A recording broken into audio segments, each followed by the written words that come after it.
Assalamualaikum warahmatullahi wabarakatuh. Semangat pagi Ananda semuanya.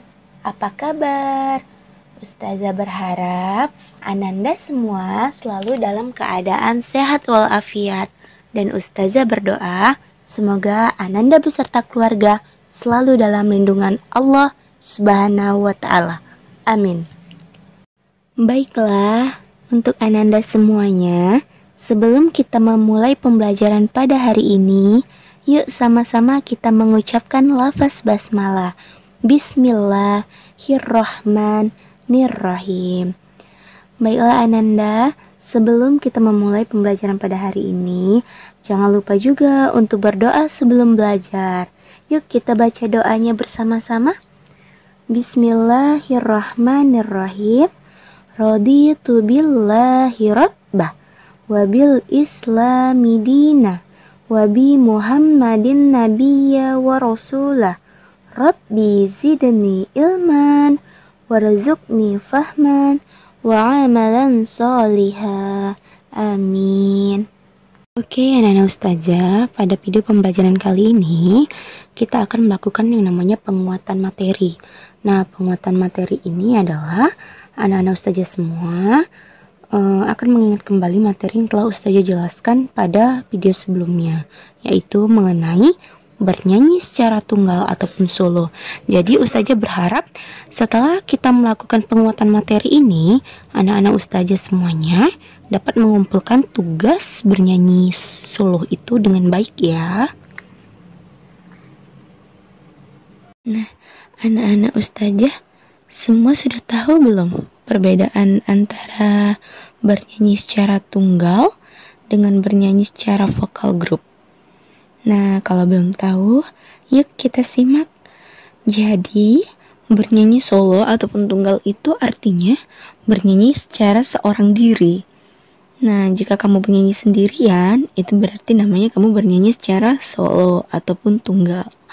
Nah, apa saja sih persiapan yang harus dilakukan? Nah, jadi ada persiapan yang harus kita lakukan saat kita bernyanyi solo ataupun tunggal, yaitu ada 5. Yang pertama, jenis penampilan vokal solo. Yang kedua, materi vokal. Ketiga, teknik vokal.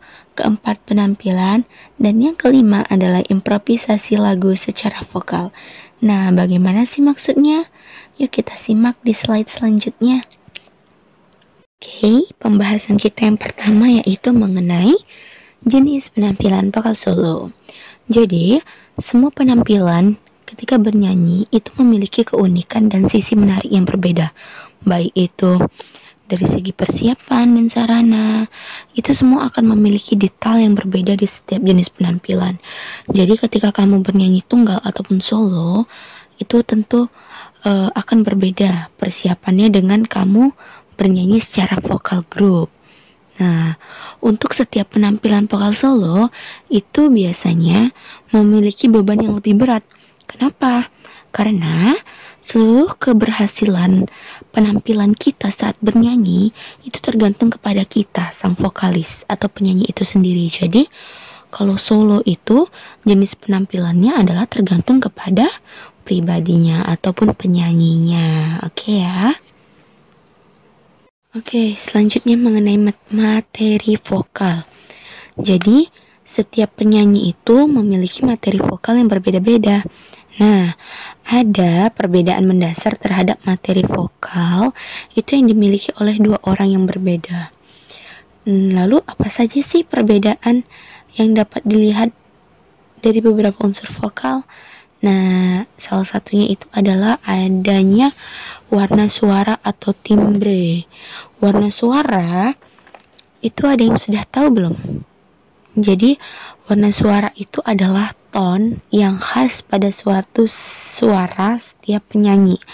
Jadi, warna suara jika dilatih dengan teknik vokal yang benar akan menghasilkan karakter vokal yang kuat. Jadi, warna suara setiap orang itu berbeda-beda ya.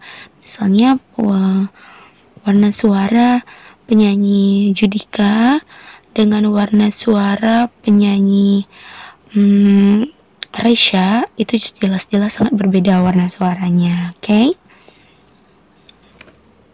Yang kedua adalah unsur wilayah nada atau disebut juga dengan ambitus suara. Nah, Ananda sudah pernah dengar belum apa itu ambitus suara? Nah, belum tahu ya. Yuk kita bahas ya. Jadi, ambitus suara itu adalah luasnya wilayah nada yang mampu dijangkau oleh seseorang ataupun luas wilayah yang mampu dijangkau oleh sang penyanyi. Nah, ambitus suara ini adalah batas jangkauan suara penyanyi dan dapat dicapai seseorang berolah vokal. Nah, jadi kalau untuk yang suara anak-anak itu biasanya wilayah nada suara laki-laki dan perempuan pada usia anak-anak itu mempunyai ketinggian yang sama ya. Jadi perbedaannya itu akan terjadi ketika anak laki-laki tersebut beranjak dewasa. Jadi ada perubahan wilayah nada berdasarkan perubahan fisik yang mereka alami. Misalnya tumbuhnya jakun di leher laki-laki. Jadi tentunya suara yang tadinya dia jadi anak-anak itu berbeda saat dia sudah beranjak dewasa. Itu adalah wilayah nada. Paham ya? Oke, lalu ada teknik vokal. Nah, teknik vokal ini cara memproduksi suara yang baik dan benar, sehingga suara yang kita keluarkan itu terdengar jelas, terdengar indah, merdu, dan juga nyaring. Jadi, selain ditentukan oleh organ-organ tubuh, mutu dan pembentukan suara manusia itu juga didukung oleh beberapa unsur teknik vokal. Ya, diantaranya itu adalah yang pertama artikulasi. Jadi artikulasi itu bagaimana cara pengucapan kata demi kata maupun huruf demi huruf dengan jelas dan benar. Nah, jadi ketika kita bernyanyi itu artikulasi harus kita perhatikan. Kenapa? Karena ini adalah teknik vokal untuk menciptakan vokal atau mutu suara yang baik. Jadi, kata yang kita ucapkan itu harus jelas dan juga benar. Nah, bagaimana faktor untuk mendapatkan artikulasi yang baik? Jadi ada 5 faktor. Yang pertama itu adalah sikap badan yang baik dan benar dalam bernyanyi. Ini perlu diperhatikan ya, sikap badan. Yang kedua adalah posisi mulut yang baik dan benar saat bernyanyi. Jadi selain sikap badan, itu ada posisi mulut. Dan yang ketiga adalah latihan vokalisasi. Lalu yang keempat itu teknik pembentukan bunyi vokal. Dan yang kelima, teknik pembentukan bunyi konsonan. Jadi kalau teknik pembentukan bunyi vokal itu artikulasi yang jelas vokal seperti pengucapan A, I, U, E, dan O. Sedangkan teknik pembentukan bunyi konsonan itu adalah huruf-huruf selain huruf vokal seperti huruf B, huruf C, huruf D, dan lain sebagainya. Oke ya. Nah, yang harus diperhatikan juga itu adalah pernapasan. Jadi pernapasan ini ada dibagi menjadi 3. Yang pertama adalah pernapasan dada. Nah, pernapasan dada ini merupakan pernapasan yang menggunakan dada untuk menampung oksigen dengan cara mengembang dan mengempiskan paru-paru. Jadi saat kita bernyanyi menggunakan pernapasan dada, maka kita menggunakan paru-paru untuk menampung oksigennya. Oke ya, andalannya adalah dada. Oke, yang kedua adalah pernapasan perut. Jadi pernapasan perut ini juga digunakan saat bernyanyi. Pernapasan perut itu teknik yang memanfaatkan perut untuk menampung udara. Jadi kalau pernapasan dada tadi menggunakan dada atau paru-paru, lalu yang kedua pernapasan perut itu ketika bernyanyi kita mengandalkan pernapasan melalui perut, ya. Yang ketiga adalah pernapasan diafragma. Pernapasan diafragma itu dengan menggunakan rongga dada dan rongga perut untuk menyimpan udara. Jadi pernapasan diafragma ini adalah teknik pernapasan yang paling baik. Oke, karena untuk melakukan pernapasan diafragma, maka kita akan menggunakan kedua rongga, yaitu rongga dada dan rongga perut. Jadi seimbang seperti itu ya. Lalu bagaimana sih tahapan teknik pernafasan diafragma? Nah, yang pertama, ambil nafas melalui hidung ataupun mulut. Yang kedua, tahan napas tersebut sekitar 5 detik. Dan yang ketiga, keluarkan nafas tersebut dengan lembut ataupun pelan, ya, dengan mengeluarkan desis halus dan rata. Lalu yang keempat adalah ulang dalam beberapa kali latihan, ya. Nah, yang selanjutnya adalah selain artikulasi dan pernafasan, maka kita juga harus memperhatikan phrasing. Phrasing adalah aturan penggalan kalimat yang baik dan benar sehingga mudah dimengerti dan sesuai dengan kaidah-kaidah yang berlaku. Jadi phrasing ini adalah aturannya, aturan dari penggalan-penggalan yang baik, kalimat yang baik dan benar. Jadi ketika kita bernyanyi, itu kita harus memperhatikan bagaimana kalimat yang bisa kita penggal dan tidak bisa kita penggal, tidak boleh sembarangan, sehingga penyanyi dan pendengar itu sama-sama mengerti, mengerti dan tercapailah apa yang ingin disampaikan, seperti itu. Nah, selanjutnya ada sikap badan. Jadi kita juga harus memperhatikan yang namanya sikap badan. Sikap badan itu adalah posisi badan ketika seseorang sedang bernyanyi. Bisa dengan duduk atau berdiri. Yang terpenting itu apa? Nah, yang terpenting itu adalah saluran pernapasan kita tidak terganggu. Jadi bebas ya, kita mau bernyanyi sambil duduk kah atau juga berdiri. Nah, kalau untuk bernyanyi pada sikap duduk, itu posisi duduk yang tegap, rileks, dan dada tuh ke depan. Lalu posisi kedua kaki di depan dan menempel pada lantai. Lalu selain itu, busungkan dada agar tulang rusuk berkembang dan rongga dada bertambah besar. Itu adalah bernyanyi pada saat sikap duduk. Nah, bagaimana jika bernyanyi pada sikap berdiri? Yang harus dilakukan adalah yang pertama, posisi kedua kaki kita harus siap menjadi tumpuan saat berdiri. Jadi rilekskan badan dan jangan tegang karena dapat mempengaruhi produksi suara. Yang kedua yang harus kita lakukan itu adalah posisi kedua bahu datar dan busungkan dada agak ke depan ya. Jadi agar suara yang keluar itu lebih maksimal dan rileks kedua lengan. Yang ketiga itu, renggangkan kedua kaki kita dengan santai, lalu salah satu kaki sedikit dimajukan ke depan. Nah, yang terakhir itu yang harus dilakukan saat kita bernyanyi berdiri adalah kedua lutut harus rileks dan mudah digerakkan. Oke, jadi intinya harus rileks. Nah, selanjutnya itu adalah resonansi. Resonansi itu adalah usaha kita untuk memperindah suara dengan memfungsikan rongga-rongga udara yang ikut bergetar di sekitar mulut dan tenggorokan.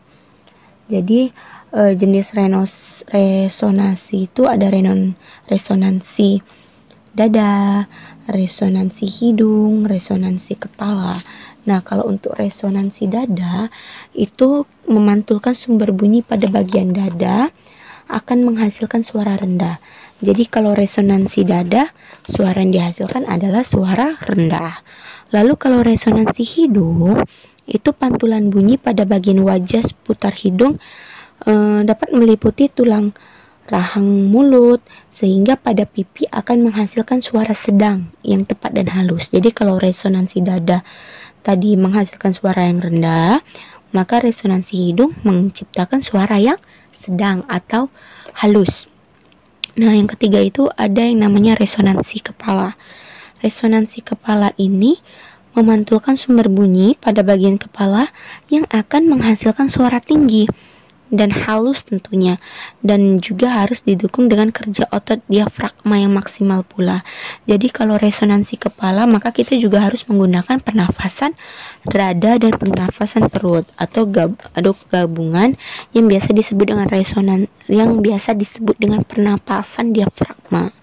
Jadi resonansi dada menghasilkan suara rendah, resonansi hidung menghasilkan suara sedang, dan resonansi kepala itu menghasilkan suara yang tinggi. Nah, selanjutnya adalah vibrato. Vibrato itu adalah usaha kita untuk memperindah sebuah lagu dengan cara memberikan gelombang atau suara yang bergetar teratur. Biasanya diterapkan di akhir sebuah syair lagu. Nah, tetapi tidak semua syair lagu menggunakan vibrato. Ada kalanya syair lagu itu polos atau dikurangi. Nah, vibrato yang berlebihan itu juga dapat mengubah nada dan vokal. Sedangkan vibrasi yang dibuat-buat itu dapat memberi kesan seperti kedinginan, ya. Oke, selanjutnya adalah intonasi. Nah, intonasi itu adalah tinggi rendahnya suatu nada yang harus dijangkau secara tepat.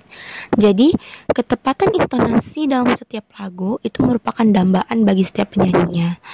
Nah, jadi intonasi itu perlu ya kita perhatikan dalam bernyanyi. Selanjutnya adalah ekspresi. Jadi pada saat bernyanyi, hendaknya itu seorang vokalis atau kita sebagai seorang penyanyi dapat memberikan ekspresi yang sesuai dengan tema lagu yang kita nyanyikan. Jadi sehingga lagu itu akan lebih mudah diterima oleh audiens ataupun pendengar. Nah, ekspresi ini terdiri dari gestur ataupun mimik ataupun gerak tubuh. Jadi ketika kamu bernyanyi nih, misalnya tentang lagu yang isinya mengenai kemerdekaan, maka ekspresi kamu bagaimana? Ekspresi semangat kemerdekaan, seperti itu. Nah, misalnya juga kamu bernyanyi tentang seorang ibu, maka kamu harus bernyanyi dengan ekspresi bagaimana ekspresi kelembutan seorang ibu, bukan tentang tertawa-tawa seperti itu ya. Nah, begitu juga jika kita bernyanyi tentang lagu rohani atau lagu dan lain-lain lah. Jadi kita harus menempatkan ekspresi kita saat bernyanyi. Nah, selanjutnya adalah yang harus diperhatikan dari seorang penyanyi solo itu adalah penampilannya. Jadi, seorang penyanyi vokal profesional itu akan mempersiapkan penampilan mereka, mulai dari kostum, aksesoris, dan rias wajah yang akan disesuaikan dengan tema, acara, lagu, dan juga tempatnya. Jadi, penampilan tuh harus disesuaikan.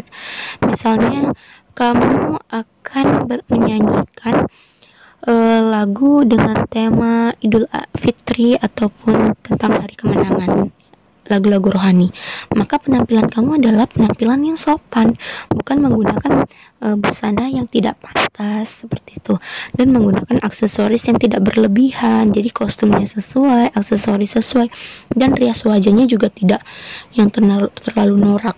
Oke, seperti itu ya. Nah, yang terakhir adalah latihan improvisasi. Improvisasi itu adalah usaha memperindah lagu dengan merubah ataupun menambah sebagian melodi lagu dengan profesional tanpa merubah melodi pokoknya. Itu adalah latihan dari improvisasi.